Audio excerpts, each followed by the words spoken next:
నేను శానిటేషన్ సూపర్వైజర్గా పనిచేస్తాను. గత కొన్ని రోజులుగా ఈ పని అనేవాడు ఆడపిల్లలతో అసభ్యకరంగా ప్రవర్తిస్తుంటే నేను తెలిసి 2-3 సార్లు కేకలేసాను.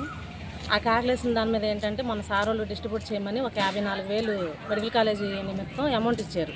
ఆ అమౌంట్ డిస్ట్రిబ్యూట్ చేసేటప్పుడు వచ్చి 2 సూపర్వైజర్ల మీద ఎలిగేషన్ చేశాడు. ఆ ఎలిగేషన్ చేసిన దాన్ని ఏం చేశారంటే ఎండీ సార్కి పెడితే ఎండీ సారు ఆ సూపర్వైజర్ల మీద ఎలిగేషన్ చేశాడని చెప్పి ఆ పని అనే అతన్ని ఆపారు, డ్యూటీకి ఆపారు.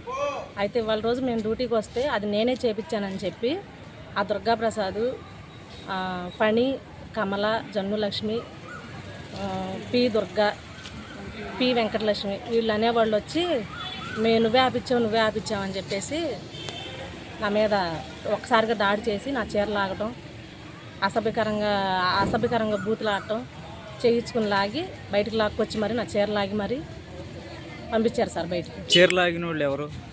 పి వెంకటలక్ష్మి, దుర్గాప్రసాద్, ఫణి.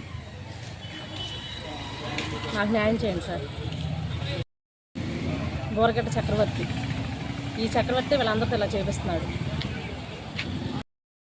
శానిటేషన్ డిపార్ట్మెంట్లో చాలామంది ఆగిపోయిన వాళ్ళు ఉన్నారు సార్. వాళ్ళు పనిష్మెంట్ ఇచ్చిన వాళ్ళు కూడా ఉన్నారు.